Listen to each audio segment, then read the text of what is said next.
अध्यात्म विश्व विज्ञान यूट्यूब चैनल के सभी प्रेमी पाठक, अध्यात्म विज्ञानी जन, गुरुजन, मार्गदर्शक और हमारे टीम के सहयोगी सभी का इस अंक में हार्दिक स्वागत समादर करते हैं।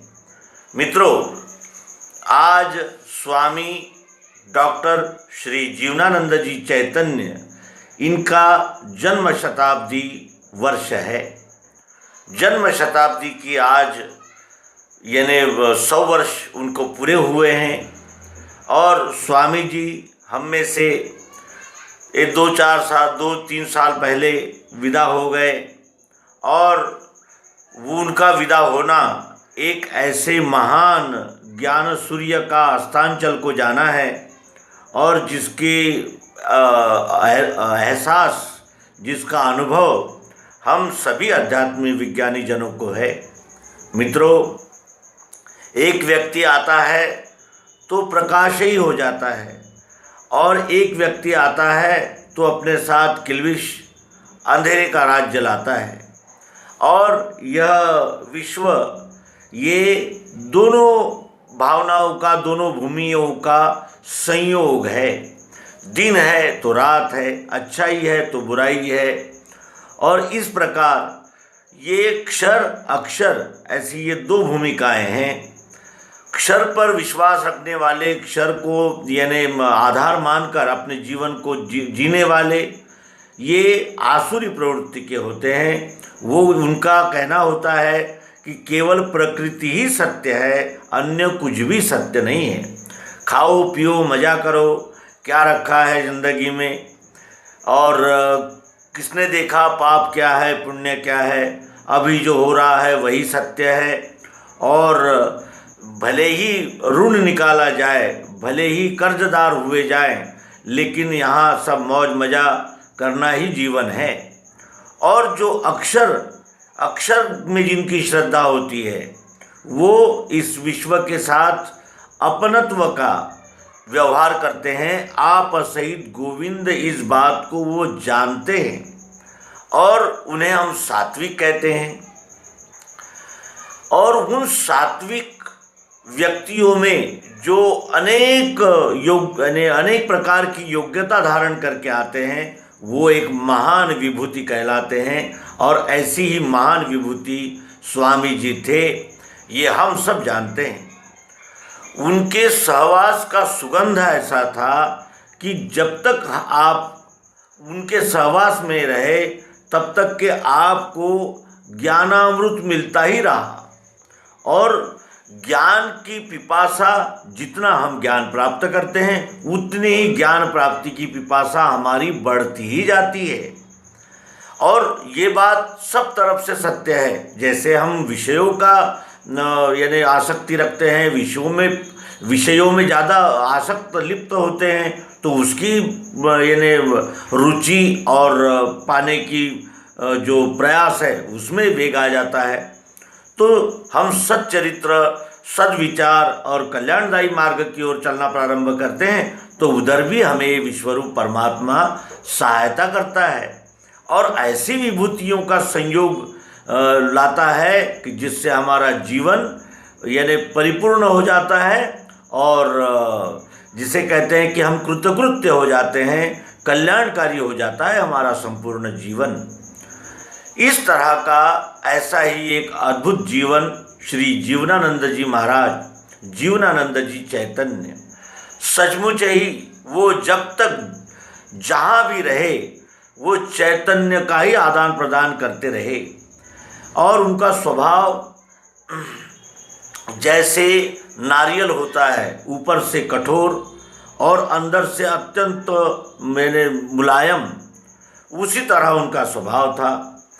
उनको और इतने स्पष्ट वक्ता और इतने यानी जिसे कहते हैं कि तुरंत कह देने वाले व्यक्ति थे वो, कि इसी उनके स्वभाव का हम सभी अध्यात्म विज्ञान के अभ्यासकों को सदैव लाभ ही हुआ है, क्योंकि उनके सहवास का एक एक क्षण हमारे जीवन का तरण तारण करने वाला सिद्ध हुआ है।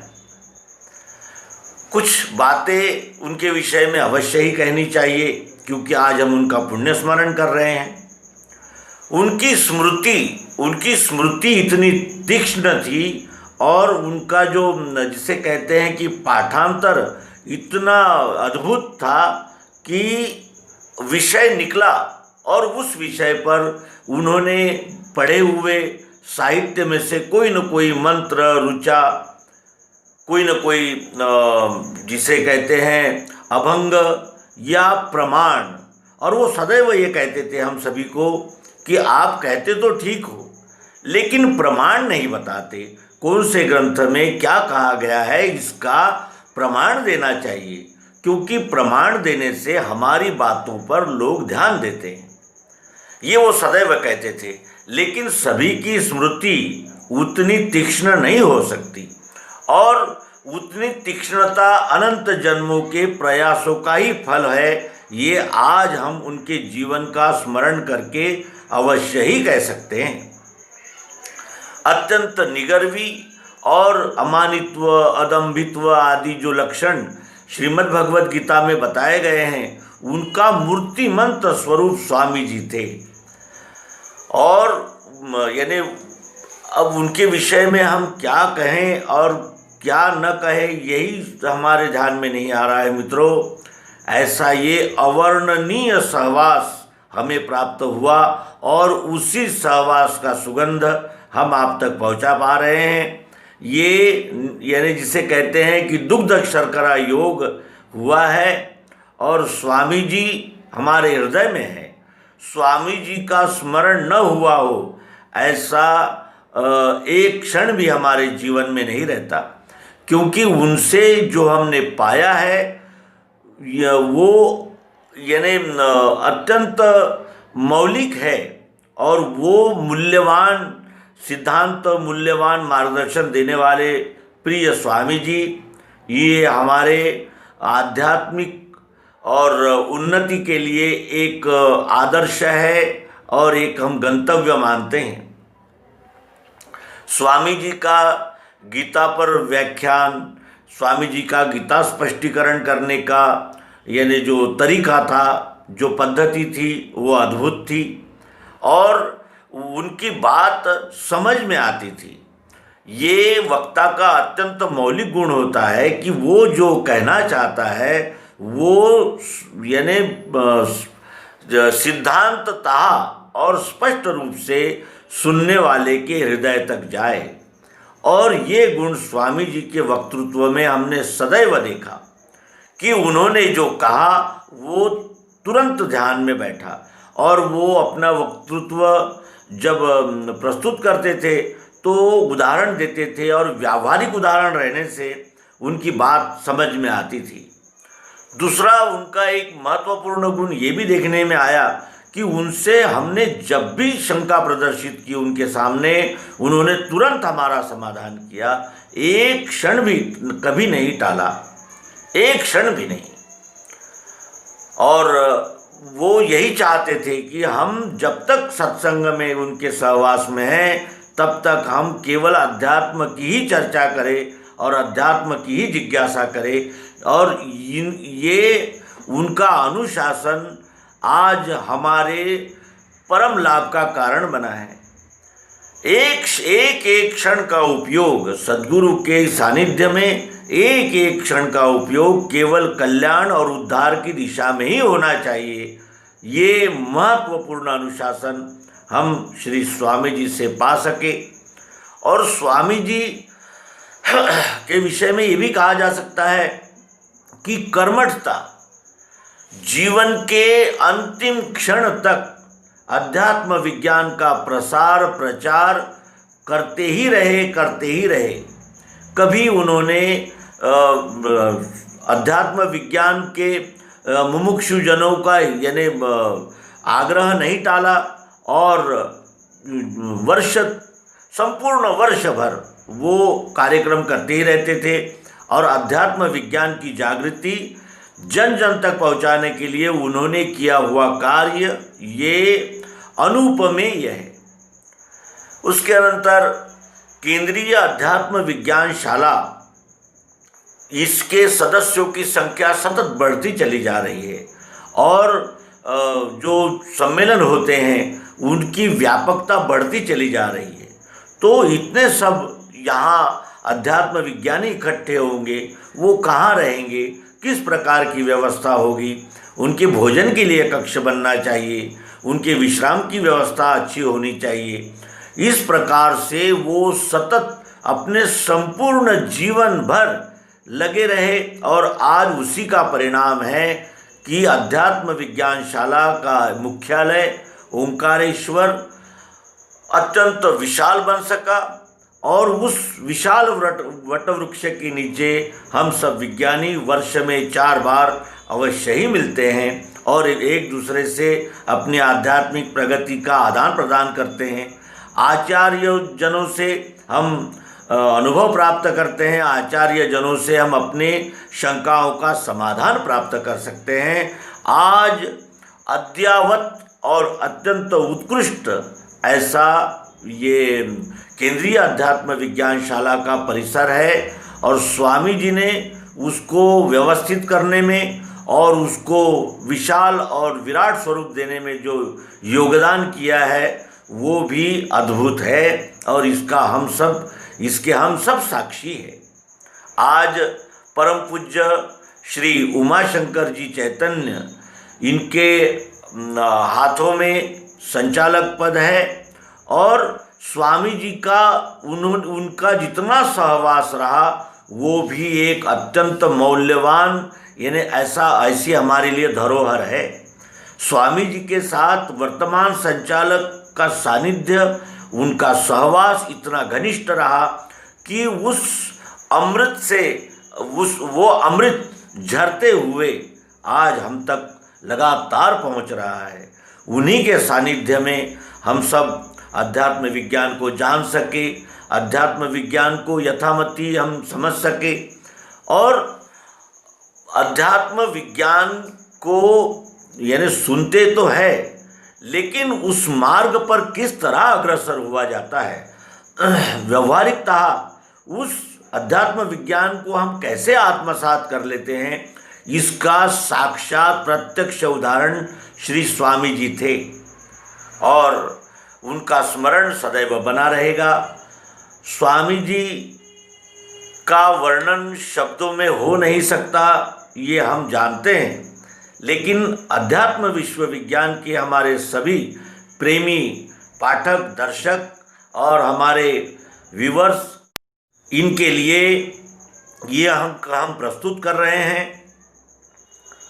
स्वामी जी ने कुछ ग्रंथों की रचना की और साथ ही वो ये भी कहते थे कि मैं ज़्यादा ग्रंथ संभार नहीं बढ़ाना चाहता क्योंकि जितना उपलब्ध है उतना ही पर्याप्त है। श्री सद्गुरु भगवान मायानंद जी चैतन्य, इनके ग्रंथ हमने अवश्य ही पढ़ना चाहिए और उन ग्रंथों में जो कुछ भी समझ में नहीं आता है वो अवश्य ही पूछना चाहिए, ऐसा वो बार बार हमें जागृति देते थे और कहते थे कि शब्द ये समाधान नहीं कर सकते, अनुभव समाधान करते हैं। उपदेश में अधिष्ठान अवश्य ही यानी रखना चाहिए, अधिष्ठान से मिलाकर पिंड ब्रह्मांड की एकात्मता सिद्ध करनी चाहिए और ये स्वानुभव सदैव जागृत रखना चाहिए, हमेशा उसका स्मरण रखना चाहिए। इस विषय में उनका कटाक्ष अवश्य ही रहता था और वो संगीतमय प्रस्तुति, कुछ लोग श्री मायानंद जी चैतन्य इनके पदों की संगीतमय प्रस्तुति करते हैं तो उस विषय में उनका कटाक्ष था कि केवल गाते ही न रहो, उस पद में क्या मर्म है, उस पद का क्या रहस्य है, उस पद में सद्गुरु भगवान क्या संदेश देना चाहते हैं, उसको जानकर उन पदों को गाया जाए। ये उनका अत्यंत मौलिक ऐसा यानी